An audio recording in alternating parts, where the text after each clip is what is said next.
Hello बेटा and welcome to once again. तो last videos के दौरान बेटा हम लोग क्या पढ़ रहे थे? कंसंट्रेशन सेल्स को पढ़ रहे थे। सॉरी, हम लोगों ने नरस्ट इक्वेशंस को पढ़ा था। वो नरस्ट इक्वेशंस क्या थी बच्चों? आई होप कि आपने उसको अच्छे से पढ़ लिया होगा। उस पे बेस्ड मैक्सिमम न्यूमेरिकल आप लोगों ने ट्राई किए होंगे। जो भी एनसीईआरटी बेस्ड थे वो मैंने सारे करा दिए थे बेटा। तो आपने खुद भी ज्यादा से ज्यादा करने की कोशिश करनी थी बेटा। तो आई होप कि नॉरेस्ट इक्वेशन का जो कॉन्सेप्ट आप लोगों के दिमाग में था बच्चों वो क्लियर हो गया हो। अब आपके पास क्या है? Concentration cell. अब ये कंसंट्रेशन सेल का कॉन्सेप्ट क्या है इसको समझिए बेटा। पहले आप लोग देखो बेटा, हम लोगों ने जो नॉरेस्ट इक्वेशन को ऑलरेडी पढ़ा है, E of a cell is equal to क्या होता है? E nought of a cell minus 0.0591 by n into log of 1 by concentration of metal ion. इस बात को हम लोगों ने पढ़ा कि नहीं पढ़ा है? ये बात हमारे दिमाग में क्लियर है। अब कंसंट्रेशन सेल का मतलब क्या होता है बच्चों? इसका मतलब है, देखो अभी तक जो सेल हम लोग पढ़ रहे हैं ना, वो सेल है कुछ इस तरह से। जैसे मान लीजिए ये आपके पास क्या बच्चों? जिंक सल्फेट है। और इस जिंक सल्फेट के अंदर हम लोगों ने क्या किया? एक जिंक रोड लगा दी। ये जिंक रोड है बच्चों। ये हमारे पास एक अनदर बीकर है। इसमें हम लोगों ने क्या किया? कॉपर सल्फेट सॉल्यूशन लिया, कॉपर रोड लगा दी बच्चों। और इन दोनों को with the help of A volt meter हम लोगों ने आपस में कनेक्ट कर दिया और एक साल्ट ब्रिज हम लोगों ने जो है वो लगा दिया। ये बात हम लोगों को पता है ना बेटा? तो अब ये क्या है बच्चों? Salt bridge. तो अब तक जो सेल थे वो इस तरह से थे। दो बीकर्स थे, एक में अलग रोड लगी हुई थी, दूसरे में अलग रोड लगी हुई थी। हम लोगों ने यहाँ पे पढ़ा था कि इलेक्ट्रॉन जो है वो यहाँ से यहाँ फ्लो करेंगे, जिसकी वजह से जो करंट है बच्चों वो इसके अंदर आएगा, एमीटर डिफ्लेक्शन शो। ये बात सिखाई थी ना। अब ये कंसंट्रेशन सेल का मतलब क्या है? कंसंट्रेशन सेल का मतलब है बच्चों, दोनों के दोनों जो बीकर्स है, जो दो जो अलग अलग सॉल्यूशंस हम लोग ले रहे थे, अब क्या करो? दोनों को सेम कर दो। सॉल्यूशन को क्या करो बेटा? सेम कर दो। लेकिन कंसंट्रेशन जो है सॉल्यूशन की उसको डिफरेंट कर दीजिए। क्या करना? अब आपने जो सॉल्यूशन है वो सेम रखने हैं बच्चों, और जो कंसंट्रेशन है बेटा उसको क्या करना है? चेंज करना है। क्लियर? किस तरह से भाई कंसंट्रेशन सेल कैसे बनेंगे बच्चों वो देखिए भाई। मान लीजिए आपके पास एक बीकर है, इसका हमने पार्टीशन कर दिया। ये पोर्स पार्टीशन बोलते हैं इसको, वो हम लोगों ने इसके अंदर लगा दिया। यह है पोर्स पार्टीशन जो दो सॉल्यूशंस को सेपरेट करेगा। समझ गए? ये क्या लिखेंगे इसको? Pores partition. अब मान लीजिए बच्चों यहां पे आपने कोई भी जो है एक सॉल्यूशंस ले लिया, फॉर एग्जांपल जिंक सल्फेट ले लिया भाई। अब जो ये जिंक सल्फेट सॉल्यूशन है ना बच्चों, इसकी कंसंट्रेशन मान लीजिए आपके पास क्या? C1 है।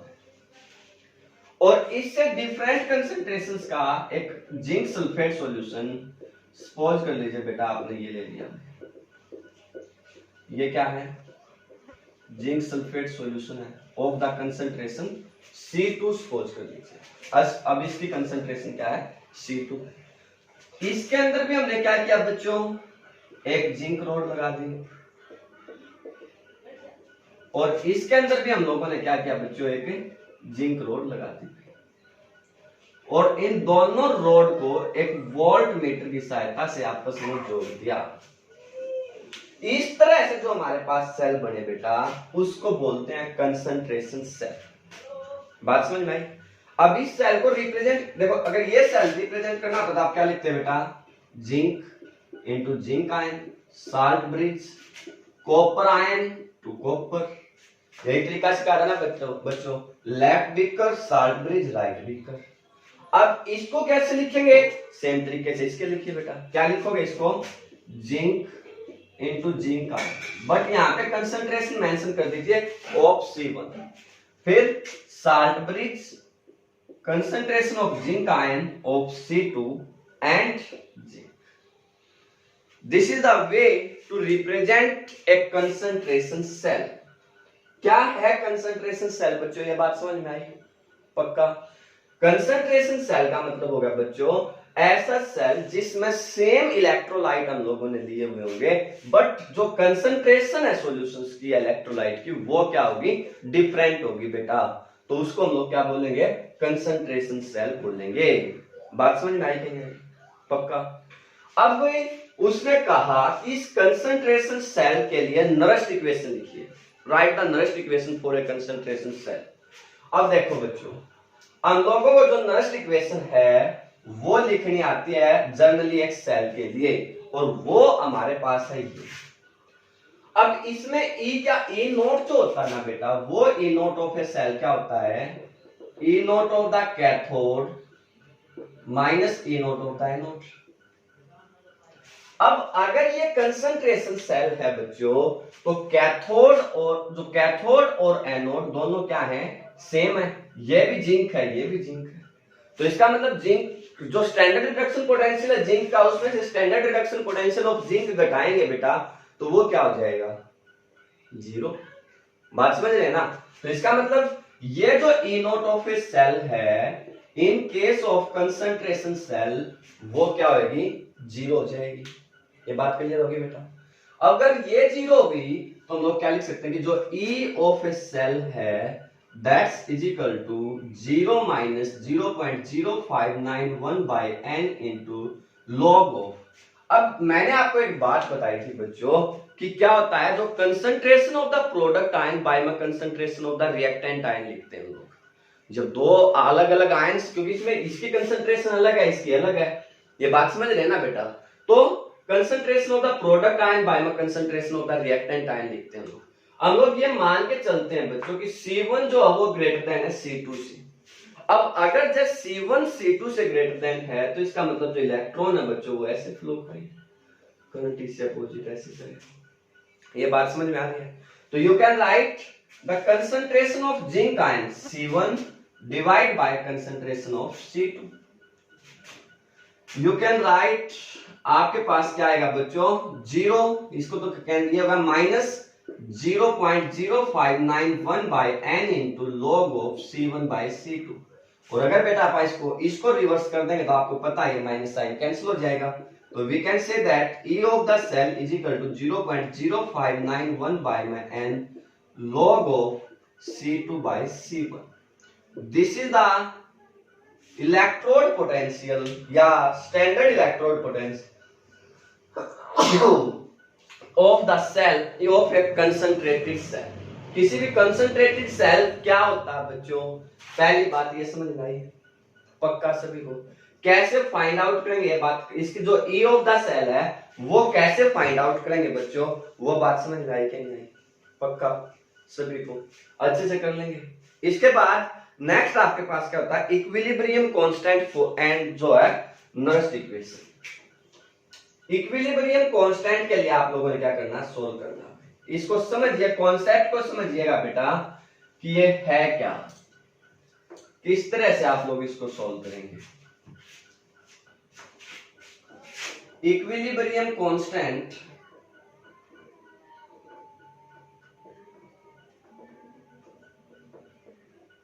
फॉर जो फ्रॉम नरेस्ट इक्वेशन।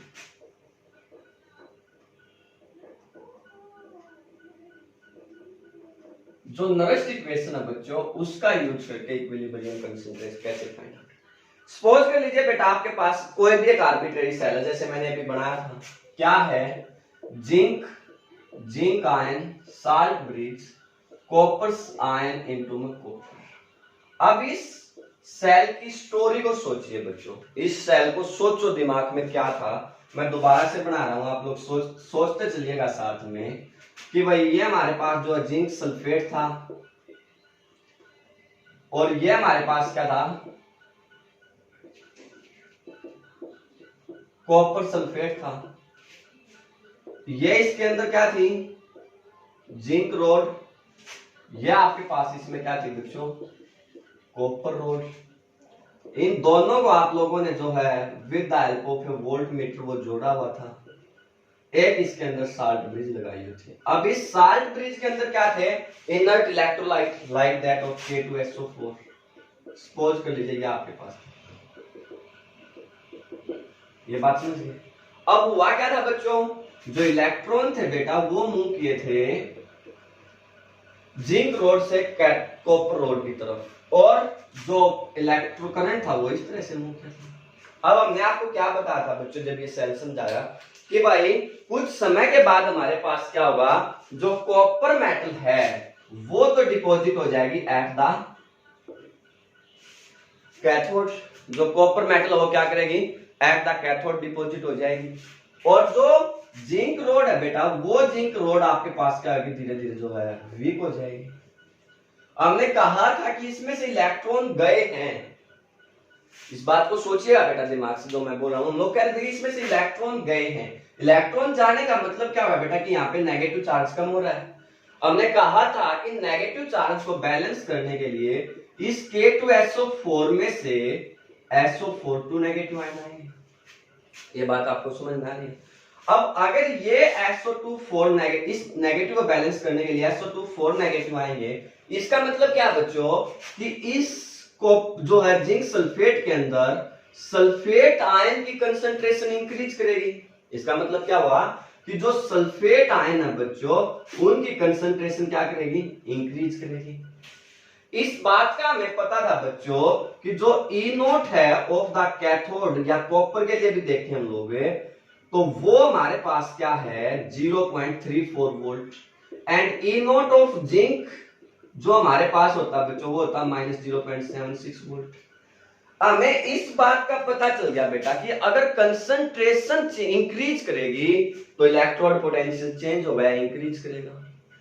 भाई अगर जब कंसंट्रेशन इंक्रीज करती है बच्चों तो इसका मतलब क्या कि जो इलेक्ट्रोड पोटेंशियल है E ऑफ द सेल है वो क्या करता है, इंक्रीज करता है, ये बात हमें पता है।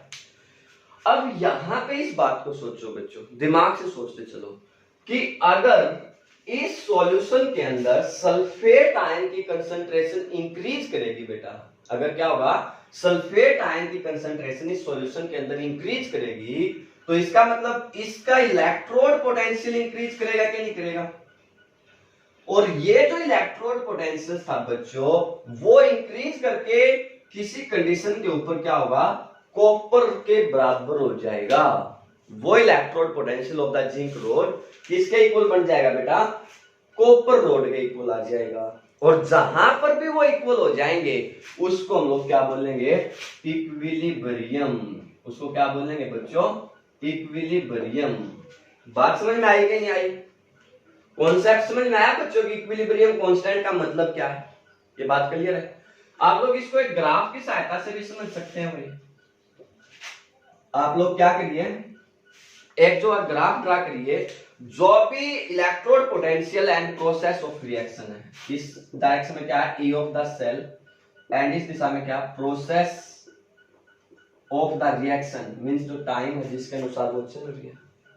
आप लोगों को पता है शुरुआत में जो कंसंट्रेशन थी बेटा इसकी ज्यादा, जो इसका इलेक्ट्रोड पोटेंशियल ज्यादा था और इसका कम था।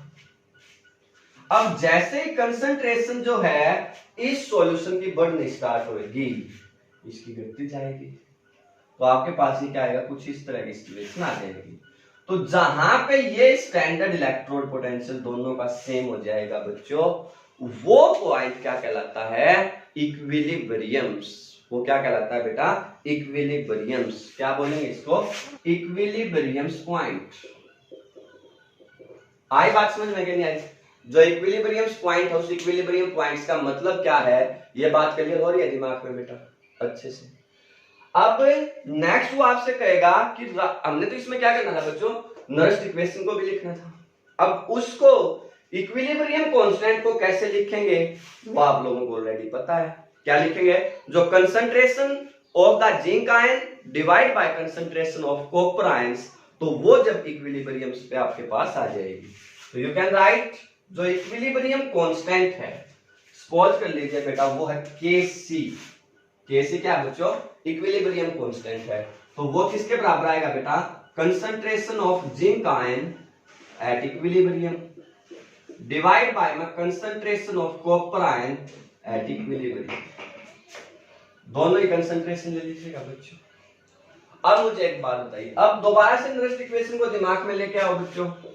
E ऑफ द सेल क्या होता है बच्चों, E nought of the cell minus 0.0591 by में n log of concentration of product ion divide by में कंसंट्रेशन ऑफ रिएक्टेंट आयन, ये होता है। इस बात का हमें पता है।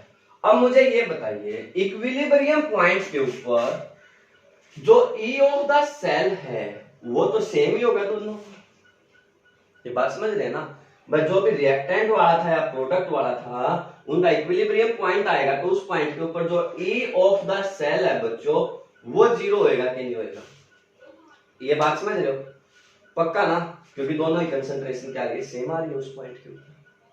तो यू कैन राइट कि बच्चों ये पॉइंट हमारे पास जीरो, जो हमारे पास इक्वेशंस है बच्चों उस इक्वेशंस में ये पॉइंट हमारे पास क्या होगा, जीरो। इसकी लिखिएगा, पहले इसकी नरेस्ट इक्वेशन लिखो आप, मुझे इसकी नरेस्ट इक्वेशन बताइए।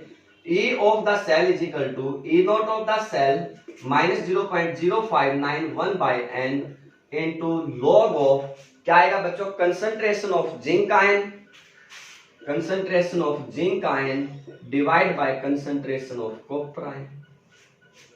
ये बात समझ रहे हैं आप लोग, ये जो बाकायदा ड्राइव की थी। या इसको ऐसे भी लिख सकते हैं, अगर हम लोग इनकी वैल्यू को पुट ना करें, E nought of the cell minus जो है RT by NF into log of concentration of जो है कॉपर आयंस बाय में zinc ion, we can write concentration of zinc ion by में कंसंट्रेशन ऑफ कॉपर आयन, या उल्टा भी लिखा जा सकता है। हम लोग कह रहे हैं कि जब इक्विलिब्रियम पॉइंट आएगा बेटा तो उसके ऊपर E ऑफ द सेल क्या हो जाएगी, जीरो। तो ये क्या होगी बच्चों, जीरो। अब अगर ये जीरो होगी तो जीरो इज इक्वल टू क्या लिखेंगे आप लोग, E nought of the cell minus RT by में NF इनटू लॉग ऑफ, इसको हम लोग क्या लिख सकते हैं, जो concentration of zinc ion by में कंसंट्रेशन ऑफ जो है हमारे पास कॉपर आयन है, दैट्स कैन नेचुरल लॉग लिखना पड़ेगा ना बच्चों, फिर तो इसको नेचुरल लॉग कर देना, Kc लिख दे, that's can be write as Kc। ये बात समझ में आई कि नहीं पक्का। और अगर ये जीरो है तो इसका मतलब इसको आप ऐसे लिख सकते हैं कि जो E ऑफ द सेल आपके पास है वो E ऑफ द सेल किसके बराबर आई बच्चों, वो E तो सेल की जीरो हो गई, तो we can write E nought of the cell is equal to RT by में NF into log of natural log of Kc या equilibrium constant. We can write और नॉट, बताइए बेटा इसमें समझ रहे हैं। और अगर इनकी वैल्यू पुट करके ये वाला आंसर लिखना चाहें तो आप लोग ऐसे भी लिख सकते हैं कि A nought of the cell is equal to 0.0591 by n into log of Kc। This is the value of the equilibrium जो है equilibrium constant E of the cell in term of equilibrium constant. How to solve? This is the big question. तो question समझ में आता बच्चों, इस story को समझ लीजिएगा बच्चों कि इक्विलिब्रियम कैसे आएगा, किसकी कंसंट्रेशन घटेगी किसकी बढ़ेगी, कंसंट्रेशन घटेगी तो इसका इलेक्ट्रोड पोटेंशियल कम होगा, जिसकी कंसंट्रेशन बढ़ेगी तो उसका इलेक्ट्रोड पोटेंशियल ज्यादा होगा, और जैसे ही उन दोनों का इलेक्ट्रोड पोटेंशियल सेम होगा तो वो पॉइंट आपके पास क्या जाएगा, इक्विलिब्रियम पॉइंट। और इक्विलिब्रियम पॉइंट की विशेषता ये होगी बच्चों कि इक्विलिब्रियम्स के ऊपर आपके पास E ऑफ द सेल है जो वो E ऑफ द सेल क्या हो जाएगी, जीरो। ये ध्यान रखना है बच्चों आप लोगों ने, इक्विलिब्रियम है तो E of the cell zero हो जाएगी, E नोट निकलेगा। और अगर कंसंट्रेशन सेल है तो वहां पर E nought of the cell zero हो जाएगी, वहां पे क्या होगा, E nought of the cell zero हो जाएगी, क्योंकि वहां पे क्या बच्चों आपके पास में दोनों के दोनों जो इलेक्ट्रोड है वो सेम है, और अगर दोनों इलेक्ट्रोड सेम है, डिफरेंट सेम है तो आपके पास कंसंट्रेशन सेल है, और अगर दोनों की कंसंट्रेशन इक्विलिब्रियम पे आती है तो वो आपके पास इक्विलिब्रियम कांस्टेंट की टर्म में आ जाएगी, और अगर दोनों डिफरेंट इलेक्ट्रोड हैं तो फिर आप लोगों ने क्या करना है, नरेस्ट इक्वेशन को डायरेक्टली अप्लाई करना है। बात समझ में आ गई, किस सिचुएशन में क्या यूज होगा, दैट्स द मोस्ट इंपोर्टेंट। अगर आपके पास डिफरेंट इलेक्ट्रोड हैं और डिफरेंट कंसंट्रेशन है तो आप डायरेक्ट नरेस्ट इक्वेशन को यूज करेंगे बेटा। अगर सेम कंसंट्रेशन है और आपके पास जो इलेक्ट्रोड सेम, जो थोड़ी कंसंट्रेशन डिफरेंट है और इलेक्ट्रोड सेम है, तो आप कंसंट्रेशन सेल को यूज करेंगे बेटा। कंसंट्रेशन सेल के अंदर ई नोट ऑफ द सेल 0 हो जाएगी और इक्विलिब्रियम के ऊपर ई ऑफ द सेल है जो बच्चों वो 0 आपके पास हो जाएगी। आई होप कि ये कॉन्सेप्ट आप लोगों को अच्छे से समझ में आ गया होगा और आप लोग इन दोनों कॉन्सेप्ट्स को अच्छे से जरूर करेंगे बेटा। कल फिर दोबारा से एक छोटा सा टॉपिक और इन दोनों पे बेस्ड बहुत सारे न्यूमेरिकल हम लोग करेंगे। आप लोग अच्छे से तैयारी करिए बेटा, ताकि ज्यादा से ज्यादा फायदा आप लोगों को हो सके। जो वीडियो को कंप्लीट नहीं देख रहे हैं वो कंप्लीट जरूर देखें बेटा। जब तक कंप्लीट नहीं देखेंगे तो आपको जो एक्चुअल बेनिफिट्स आएंगे ही नहीं, और एक्चुअल बेनिफिट्स आएंगे ही नहीं तो फिर वीडियो बनाने का फायदा ही क्या होगा बच्चों। तो इसलिए मैं बार बार आप लोगों से कह रहा हूं कि जो भी बच्चे देख रहे हैं वो कंप्लीट वीडियो को देखें, ताकि आपको कॉन्सेप्ट क्लियर हो सके, पूरी की पूरी बात अच्छे से समझ में आ सके। फिर भी कोई प्रॉब्लम बचती है, हम लोग अक्सर बोलते हैं बेटा आप कमेंट करिए, हम लोग जरूर समझाएंगे। ये हमारे लिए थोड़ा नया प्लेटफॉर्म है, इसलिए थोड़ी बहुत जो प्रॉब्लम हो सकती है, हमें भी प्रॉब्लम आ सकती है, लेकिन जैसे जैसे हम इस प्लेटफॉर्म में डल जाएंगे, आ जाएंगे, अपने जो असली रंग में आ जाएंगे, तो प्रॉब्लम वैसे भी नहीं आएंगी। फिर भी अगर अभी कुछ प्रॉब्लम आ रही है तो आप लोग हमें कमेंट करके बता सकते हैं बेटा, हम लोग उसको जरूर सॉल्व करेंगे, ठीक है। पर वीडियो को कंप्लीट जरूर देखिएगा बेटा। Best of luck.